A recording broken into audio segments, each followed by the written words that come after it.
Movie की शुरुआत में सूरज की तापिश बहुत ज्यादा होने की वजह से इस दुनिया के सारे पेड़ पौधे जलकर राख हो गए हैं और इससे निकलने वाले धुएं से लोगों को सांस लेने में बहुत दिक्कत हो रही है, जिसके कारण लोग धीरे धीरे मर रहे हैं। ऑस्ट्रेलिया की एक सिटी में थोड़े लोग बचकर जी रहे होते हैं, पर वहाँ पर भी ऑक्सीजन नहीं होती। वहाँ से वो आर्टिफिशियल ऑक्सीजन के मास्क पहनकर अपना जीवन यापन कर रहे होते हैं। इस आर्टिफिशियल ऑक्सीजन को क्लोनिक्रॉप करके एक कंपनी बना रही है। उसी कंपनी की सुरंग में सिटी की सारी पावर सप्लाई प्रोड्यूस होती है। कंपनी में आर्टिफिशियल ऑक्सीजन बनाने की लैब में इथन के पापा रिचार्ड साइंटिस्ट का काम कर रहे होते हैं। इथन का 8वां जन्मदिन आता है, तो उस दिन इथन के पापा उसको एक गिफ्ट देते हैं और कहते हैं कि बेटा मैं तुम्हारे लिए गिफ्ट लेकर आया हूँ, इस बॉक्स को खोलो। इथन जैसे ही उस बॉक्स को खोलता है और उसके अंदर हाथ डालता है तो उसके हाथ में एक घड़ी जैसा गैजेट आ जाता है और उससे खून आने लगता है। वो उस दर्द को बर्दाश्त नहीं कर पाता और रोने लगता है। इथन की माँ भाग कर आती है और कहती है कि ये आपने क्या कर दिया, लेकिन रिचर्ड कहता है कि बेटा ये अब से तुम्हारे हाथ में ही रहेगा और मरते दम तक तुम इसको निकालना मत, ये तुम्हें इस दुनिया में पहचान दिलाएगा। अब ये कहकर इथन के पापा रिचर्ड वहाँ से निकल जाते हैं। लैब में जाने की थोड़ी देर बाद रिचर्ड के पापा से इथन को फोन आता है और कहता है कि तुम और तुम्हारी माँ थोड़ा चल कर आओ, मैं तुम्हारा इंतजार कर रहा हूँ। इथन और उसकी माँ आर्टिफिशियल ऑक्सीजन का मास्क पहनकर रोड पर चल रहे होते हैं। तभी कुछ लोग इथन की माँ को शूट कर देते हैं और उसको जान से मार देते हैं। उसका मास्क और इथन का मास्क निकालकर वहाँ से चले जाते हैं। अब इथन पापा पापा करके पुकार रहा होता है कि पापा बचाने के लिए आएंगे, लेकिन वो आता ही नहीं। तभी जूडो करके एक आदमी आता है जो कि आर्टिफिशियल ऑक्सीजन का मास्क देकर उसको वहाँ से बचाकर ले जाता है और उसको अपने साथ पालने लगता है। इथन के पापा रिचर्ड के काम करने वाली क्लोनिक्रॉप कंपनी में वो एक इलेक्ट्रिसिटी डिपार्टमेंट में काम कर रहा होता है। अचानक एक दिन वहाँ पर पावर प्रॉब्लम आती है और उसको रिलोड करने के लिए इथन बहुत ट्राई करता है। तभी अलर्ट आता है कि अगर 30 सेकंड में उसको ठीक नहीं किया गया तो एक बहुत बड़ा बॉम्ब ब्लास्ट होगा। इथन कैसे भी करके उसको ठीक कर देता है। ऐसी पावर प्रॉब्लम ठीक करने में इथन बहुत ही माहिर हो जाता है। उसके बाद ड्यूटी खत्म करके सारे वर्कर्स लाइन में खड़े हो जाते हैं। फिर उनकी आंखों को स्कैन कर रहे होते हैं। उसके लिए वो मास्क निकालते हैं और मास्क निकालते वक्त उस वर्कर्स में से एक खून की उल्टी कर रहा होता है। ये आर्टिफिशियल ऑक्सीजन सबको सूट नहीं करता और इसी की वजह से बहुत लोगों को ऑक्सीजन सिकनेस हो जाता है, जिसके शिकार होकर वो थोड़े दिनों में ही मर जाते हैं। तभी दिखाते हैं कि एक सिख आदमी अपने आप को आग लगाकर जला रहा होता है और ये सब इथन की आंखों के सामने हो रहा होता है।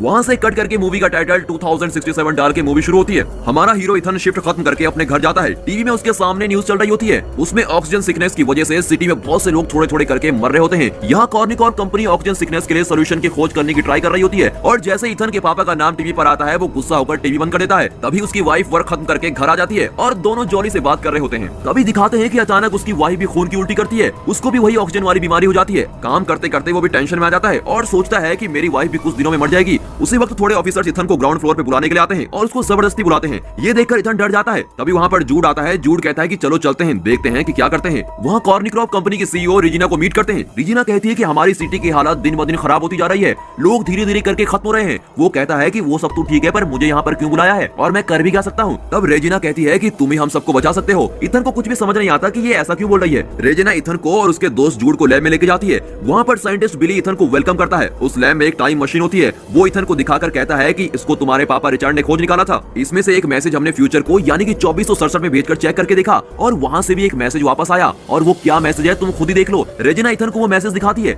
इथन वो देखकर बहुत ही शॉक हो जाता है क्योंकि उसमें कहा होता है कि इथन को भेजो। वो भी वो मैसेज इस प्रेजेंट टाइम से 400 साल बाद से आया था और उसमें 400 साल आगे भेजने की यानी कि फ्यूचर में भेजने की बात कही गई होती है। वो देखता है कि फ्यूचर में 400 साल बाद लोग जिंदा हैं। उसे बहुत ताज्जुब होता है क्योंकि ऐसे आर्टिफिशियल ऑक्सीजन यूज करेंगे तो थोड़े दिन में सब मर जाएंगे। फिर कैसे 400 साल बाद भी ये मशीन और लोग जिंदा हो सकते हैं और उनको हमारा नाम कैसे पता है, मुझे कुछ भी समझ नहीं आ रहा और वो लोग हमको क्यों बुला रहे हैं, उसको कुछ भी समझ नहीं आता। रेजिना कहती है तुम इस मशीन के जरिए 400 साल के एक दिन पहले फ्यूचर में जाओगे और इस मैसेज को किसने टाइप करके भेजा है उनसे मिलना होगा और उनके पास बात करके इस डिजीज की दवाई पूछ कर मांग कर लानी होगी और उन लोगों ने तुम्हें ही बुलाया है, इसलिए तुम्हें ही जाना होगा, तुम्हें ही दवाई को ढूंढ कर लाना ही है। यहाँ पर मौजूद हजारों लोग अपनी मौत और जिंदगी के बीच लड़ रहे हैं। फिर बिली बोलता है कि इसमें एक प्रॉब्लम भी है, हम सिर्फ तुमको यहाँ से भेज सकते हैं पर वापस आने का रास्ता तुमको ही ढूंढना पड़ेगा। रेजिना कहती है कि फ्यूचर में भी ऐसे ही कुछ जरूर होगा जिससे तुम वापस आ सकोगे और ये सुनकर इथन कहता है कि ये सब मुझे नहीं करना, मेरी वाइफ को ऑक्सीजन प्रॉब्लम है, मैं उसके साथ रहना चाहता हूँ क्योंकि उसके आखिरी के दिन बचे हैं, उसको छोड़कर मैं बिल्कुल भी नहीं जाऊंगा। और ये बोलकर इथन वहाँ से निकल जाता है। उसके बाद इथन और उसका दोस्त एक जगह बैठकर बात करते हैं। तब इथन अपने दोस्त के पास कहता है कि मेरे पापा रिचर्ड की तरह मैं अपनी वाइफ को कभी भी अकेले नहीं छोड़ने वाला हूँ, इस वक्त मैं उसको अकेला छोड़कर तो कतई नहीं जाऊंगा। तभी जूड कहता है तुम दूसरों के लिए दवाई लेने नहीं जा रहे हो, तुम अपनी वाइफ के लिए भी दवाई लेने जाओगे वहाँ। और फिर उसका मन बदल जाता है। इथन घर जाकर जो कुछ हुआ वो सब बातें अपनी वाइफ को बता रहा होता है। वो सुनकर उसकी वाइफ कहती है कि तुम कैसे इतने सेल्फिश हो सकते हो, तुमने देखा था पिछले साल मेरी क्लास में 20 बच्चे पढ़ रहे थे पर अब सिर्फ क्लास में 12 ही बचे हैं।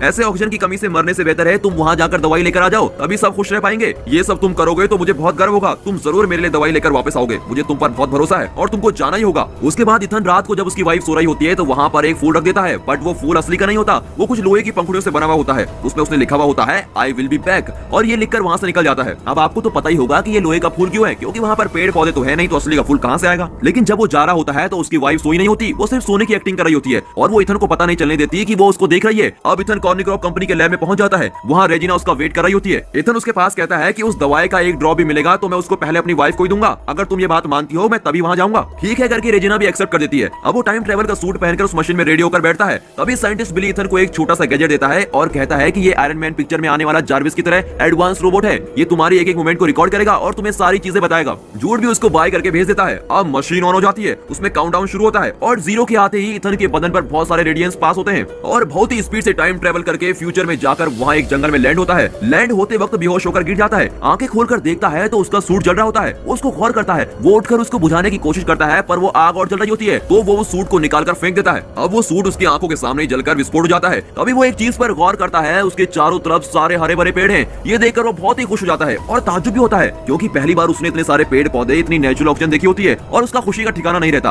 अब वो हर चीज को छूकर मजे ले रहा होता है। दोस्तों ऐसा सब हमारे साथ तो नहीं हो सकता, पर एक गेम के लिए पूछता हूँ, पेड़ पौधों के बिना आप इस दुनिया में कैसे सर्वाइव करोगे? और क्या आपने कभी कोई पौधा लगाया है? अगर लगाया है तो कमेंट में जरूर बताना, और नहीं लगाया है तो प्लीज अब से लगाना शुरू कर दीजिए क्योंकि आप जानते हैं ना, पेड़ है तो हम है। खैर चलिए वापस मूवी में आते हैं। अब वो उस गैजेट की मदद से रूट को फॉलो कर रहा होता है। वो जा रहा होता है तभी वहाँ पर एक आदमी का कंकाल पड़ा हुआ है और उसको देखकर वो डर जाता है। उसके कॉलर पर देखता है तो इथन वाइट करके लिखा हुआ है। ये देखकर तो वो बिल्कुल ही शॉक हो जाता है क्योंकि ये उसी का कंकाल होता है। अब वो उसकी खोपड़ी पर देखता है तो ये गोली का निशान होता है। तभी उस कंकाल के पास में देखता है तो वहाँ पर वैसा ही गैजेट होता है जैसा उसको बिली ने दिया होता है। वो उस पुराने गैजेट से अपने नए गैजेट के बारे में पूछता है पर वो बोलता है कि मुझे टाइम ट्रेवल के बारे में कुछ भी नहीं पता। फिर वो कंकाल के हाथ में देखता है तो वैसे ही घड़ी होती है जैसे उसके पापा ने उसको दी थी। अब उसको अपनी प्रेजेंट घड़ी के बाजू में रखकर देखता है। देखने में दोनों एक ही तरह दिखती हैं, लेकिन गौर करने वाली बात यह है कि जो उसकी प्रेजेंट घड़ी है उसमें रेड लाइट होती है और उस कंकाल की घड़ी में ग्रीन लाइट जल रही होती है। अब वो उस पुराने गैजेट को ऑन करके चेक करता है और उसमें बात करने की कोशिश करता है पर उसमें तो 2% ही चार्ज बचा होता है और वीडियो डिस्प्ले नहीं हो पाती, इसलिए सिर्फ ऑडियो चलती है। फिर वो ये कहता है कि आखिरी में जो इंसिडेंट हुआ था उसके बारे में ऑडियो प्ले करो।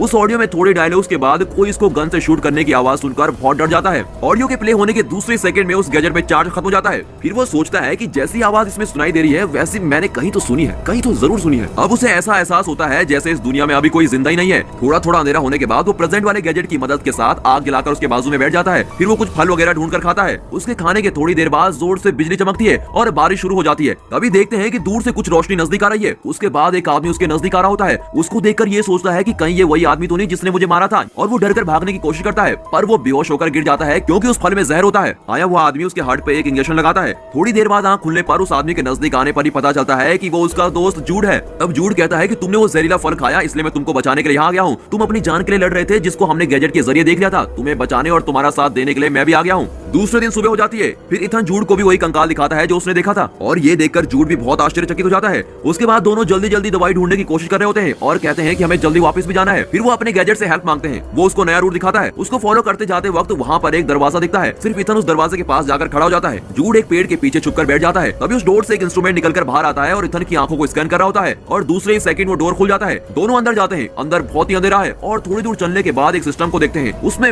वेलकम इथन करके एक मैसेज डिस्प्ले होता है। तभी मशीन में आता है कि डीएनए को एनालाइज करना होगा। वो जैसे ही सिस्टम के आगे हाथ दिखाता है उसके हाथ में जो घड़ी होती है वो अपने आप उसका खून निकालती है। वो दर्द के कारण तड़प रहा होता है। कुछ ही सेकंड में इसकी घड़ी की लाइट रेड से ग्रीन हो जाती है। फिर ये लोग समझ जाते हैं कि हम कॉर्निक्रॉप कंपनी में ही हैं। उस सिस्टम में इथन आखिर में जो इंसिडेंट हुआ था उसको डिस्प्ले करने के लिए कहता है। उस डिस्प्ले में इथन के 8वें जन्मदिन के समय रिचर्ड उसको वो घड़ी जब पहनाता है उससे पहले के लैब में होने वाले इंसिडेंट को दिखा रहा होता है। रिचर्ड टाइम मशीन के जरिए एक मैसेज फ्यूचर को सेंड करता है। तभी रिप्ले आता है कि सेंड इथन व्हाइट। ये देखकर रिचर्ड बहुत ही शॉक हो जाता है। सिर्फ वही नहीं, रेजिना और बिली दोनों भी शॉक हो जाते हैं। रेजिना पूछती है कि उन लोगों को तुम्हारे बेटे का नाम कैसे पता? रिचर्ड कहता है कि वही तो मुझे समझ नहीं आ रहा। रेजिना पूछती है कि वो लोग हमें सिर्फ मैसेज क्यों भेज रहे हैं? वो लोग यहाँ आकर हमसे बात भी तो कर सकते हैं। तभी उसके जवाब में बिली कहता है कि पावर फेलियर हो रहा है और अगर पावर प्रॉब्लम ना हो तो उस तरफ से इस तरफ कोई भी आ सकता है। वीडियो प्ले होने के बाद ही वहाँ पर भी पावर प्रॉब्लम आ जाती है। तभी इथन को जूड पर कुछ शक हो रहा होता है और पूछता है कि जहरीला फल खाते ही एक डॉक्टर या साइंटिस्ट आ सकता था, पर तुम ही क्यों आए? उसके लिए जूड कहता है कि अभी बात करने का टाइम नहीं है, आओ हम यहाँ से निकलकर पावर प्रॉब्लम को सॉल्व करते हैं, अभी हम तुम्हारी वाइफ को बचा सकते हैं। इसको सुनते ही इथन कहता है कि जब देखो तुम मेरी वाइफ के बारे में बोलकर मुझे यूज कर रहे हो, और जूड से लड़ता है। टाइम मशीन लॉन्च होने के लिए अब सिर्फ 3 घंटे और 30 मिनट है और उसमें वो काउंटडाउन शुरू हो जाता है। अब इन 3 घंटों के अंदर इनको 3 काम करने हैं। पहला कि इस तरफ से उस तरफ मैसेज किसने भेजा था, दूसरा ऑक्सीजन सिकनेस के लिए दवाई, और तीसरा है कि वहाँ की पावर सप्लाई को ठीक करना है। वरना वहाँ पर बहुत बड़ा धमाका हो जाएगा। अब वो सिटी के अंदर जाकर देखते हैं तो वहाँ पर सिटी सारी तहस नहस हो चुकी है, सब कुछ बर्बाद हो चुका है। वहाँ पर सारे लोग ऑक्सीजन न होने की वजह से मास्क के साथ ही वहाँ कंकाल में बने हुए हैं और वहाँ पर लाइन से बहुत सारे कंकाल पड़े हुए होते हैं, कोई जिंदा नहीं होता। इथन अपनी वाइफ की क्लासरूम की जगह पर जाकर देखता है, वहाँ पर उसकी वाइफ और दूसरे स्टूडेंट सारे मरकर कंकाल में बने हुए होते हैं। अपनी वाइफ के कंकाल के हाथ में उसी फूल को देखता है जो उसने जाने से पहले उसको दिया था। उसमें उसकी वाइफ ने लिखा हुआ होता है कि तुम फिर वापस जरूर आओगे, मैं भगवान से प्रार्थना करूंगी। ये देखकर वो बहुत अपसेट होकर रोने लगता है। वो झूठ को देखकर कहता है कि हम किसी को भी बचा नहीं पाएंगे, सब लोग मर चुके हैं, और फिर दीवार पर लगकर बैठ जाता है। रोते हुए वो झूठ से कहता है कि अगर मैं अपनी वाइफ को छोड़कर नहीं आता तो उसके साथ ऐसा कुछ भी नहीं होता, और ये सब लोग मरकर ऐसे कंकाल बनकर पड़े हैं, इसका मतलब तो यही है कि मिशन ऑलरेडी फेल हो चुका है। लेकिन झूठ कहता है कि चिंता मत करो। ये सुनते ही इथन उस पुराने गैजेट की आखिरी ऑडियो को फिर से प्ले करता है और उसको सुनता है। उसमें वो वैसी आवाज को सुनता है जैसे झूठ निकाल रहा होता है, और वो सोचता है कि कहीं वो झूठी तो नहीं जो मुझे मारने के लिए आया है। उस ऑडियो को सुनकर झूठ भी बहुत डर जाता है। फौरन झूठ अपने आसपास रखी हुई पिस्टल को निकालकर ऑडियो में आई हुई आवाज जैसे हीरो को धमकाता है। आखिरी में झूठ कहता है, मैंने तुमको शूट नहीं किया और तुम भी मरे नहीं हो, इस इंसिडेंट को बदल दिया गया है। तभी उनको एक वार्निंग मैसेज सुनाई देता है कि 2 घंटों में पावर प्रॉब्लम सॉल्व नहीं हुई तो यहाँ पर बहुत बड़ा धमाका होगा। उसको सुनते ही वो सोचते हैं कि पहली 2 प्रॉब्लम तो हम सॉल्व नहीं कर पाए, पर एटलीस्ट इसको तो सॉल्व करना ही होगा। फिर वो दोनों उठकर सुरंग के अंदर जाते हैं। स्टार्टिंग में वो जिस जगह पर काम कर रहे होते हैं वो वही जगह होती है। इथन उस जगह की प्रॉब्लम को सॉल्व करके देखता है, पर वो सॉल्व नहीं होती। उसी वक्त उस रूम का दरवाजा बंद होने लगता है। रूम के बाहर खड़ा हुआ झूठ भागकर उसको रोकते हुए इथन को बाहर आने के लिए कहता है। इसके लिए इथन कहता है कि अगर मैं भी बाहर आ गया तो यहाँ इस प्रॉब्लम को सॉल्व कौन करेगा, और मैं बाहर आ गया तो धमाका होकर सब कुछ बर्बाद हो जाएगा, उसके बाद कुछ भी ठीक नहीं हो सकता। अब झूठ के हाथ को धक्का देकर वो उस दरवाजे के अंदर ही बंद हो जाता है। झूठ बाहर से बहुत चिल्ला रहा होता है। उस रूम में ऑक्सीजन धीरे धीरे कम हो जाती है, लेकिन वो उस प्रॉब्लम को सॉल्व कर लेता है और बेहोश हो जाता है। तभी झूठ उस डोर को तोड़कर अंदर आकर बेहोश हुए इथन को उठाकर वहां से बाहर ले जाता है और पावर सप्लाई फिर से एक्टिवेट हो जाती है। अब उन्होंने तीसरा काम तो यहाँ पर पूरा कर लिया, जो था पावर सप्लाई ठीक करने का। अब इथन यहाँ की सारी चीजों को जानने की कोशिश करता है, पर झूठ उसको कुछ भी जानने नहीं देता, इसलिए झूठ और उसकी लड़ाई हो जाती है। तभी इथन को एक आइडिया आता है। अपने नए गैजेट की बैटरी को निकालकर वो पुराने गैजेट में डाल देता है और उसमें वीडियो प्ले करता है। इसी बीच इथन झूठ को एक रूम में धकेलकर उसको बंद कर देता है। आखिर में उसके पापा रिचर्ड के साथ क्या हुआ ये जानने के लिए वो वीडियो प्ले करता है। उसमें दिखाते हैं कि रिचर्ड इथन के पास बात करता है। इथन, तुम्हारा डीएनए होगा तो ये मशीन एक्टिवेट होगी। ये मशीन बुरे लोगों के हाथ में नहीं आनी चाहिए। ये मशीन अगर बुरे लोगों के हाथ में आ गई तो लोग इसका गलत उपयोग करेंगे, तुम्हें ही सबको बचाना पड़ेगा। तभी वही वाला सीन आता है जब वो कह रहा होता है कि तुम और तुम्हारी मम्मी चलकर आओ, मैं तुम्हारा इंतजार कर रहा हूँ, और फोन कट कर देता है। तभी रेजिना और झूठ को दिखाते हैं। रेजिना कहती है कि इन सारे लोगों को बर्बाद होने दो, अगर मर गए तो दुनिया अपने आप ठीक हो जाएगी और फिर से पेड़ पौधे उग जाएंगे और ऑक्सीजन बनने लगेगी। अब क्योंकि रेजिना चाहती है कि वही फ्यूचर में जाए और सिर्फ वही बच पाए, रिचर्ड कहता है कि मेरे बेटे का डीएनए रहेगा तो ये मशीन एक्टिवेट हो पाएगी। रेजिना बिली के पास कहती है, तुमको ये मशीन ऑपरेट करने आती है? वो कहता है कि हाँ पता है, और जैसे ही वो कहता है उसके अगले सेकंड वो बिना कुछ सोचे समझे झट से रिचर्ड को शूट कर देती है और वहीं पर मर जाता है। रिचर्ड के मरने की वजह से ही वो उस दिन अपनी वाइफ और बच्चे को बचाने के लिए नहीं जा पाता, और अब इथन को समझ में आ जाता है कि उस दिन पापा बचाने क्यों नहीं आए, और अब उसके दिल से अपने पापा के लिए नफरत चली जाती है। ये सब देखकर वो रो रहा होता है। तभी जूड उस रूम के अंदर का दरवाजा तोड़कर बाहर आ जाता है। वो वीडियो कंटिन्यूअसली चलाता रहता है। उसमें रेजिना रिचर्ड को शूट करने के बाद जूड से कहती है कि इथन की माँ को मार कर लाओ और इथन को हमारे पास लेकर आओ, वो इस मिशन का की है और उसी के जरिए हम फ्यूचर तक पहुंच सकते हैं।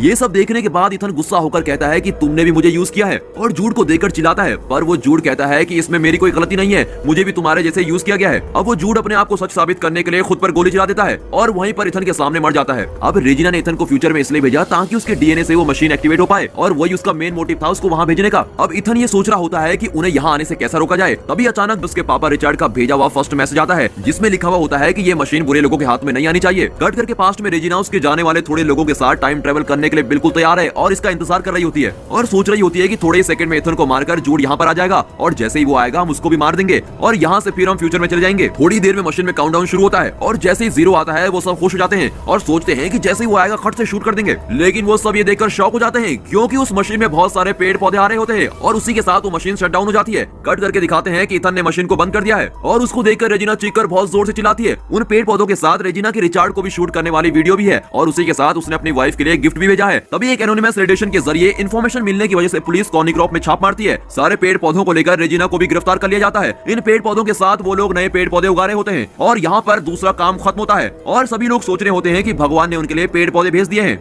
ये सब कुछ न्यूज में चल रहा होता है। उसकी वाइफ ये देखकर बहुत खुश हो जाती है और सोचती है कि ये इथन का काम ही है और वो समझ जाती है कि मेरे पति इथन ने किया है। तभी इथन का भेजा हुआ गिफ्ट एक लड़की आकर उसको देती है। उसको ओपन करके देखती है तो उसके अंदर असली का फूल होता है। उसको देखकर वो बहुत खुश हो जाती है और उसकी आंखों में आंसू आ जाते हैं। अब फ्यूचर में रह रहे इथन को दिखाते हैं। अब वो भागकर जाके सिटी को देखता है। वहाँ पर भी बहुत सारे लोग जिंदा हैं और सारी सिटी में हरे भरे पेड़ पौधे हैं और वहाँ पर बहुत खुश रहता है। और यहाँ पर ये मूवी खत्म होती है। इस फिल्म को समझने में थोड़ी दिक्कत जरूर होगी, मैं समझता हूँ, पर इस वीडियो को आप फिर एक बार जरूर देखिए ताकि इसके अंदर की सारी हिडन डिटेल्स आपको समझ में आ जाए। अब मैं आपसे एक सवाल पूछता हूँ, आपके पास एक ही चॉइस है, यानी कि आपको टाइम ट्रेवल करके अपने चाहने वाले साल और चाहने वाली जगह में जाना है, पर आप वापस नहीं आ पाएंगे, तो आप किस जगह जाना पसंद करेंगे हमें कमेंट सेक्शन में जरूर बताना। And finally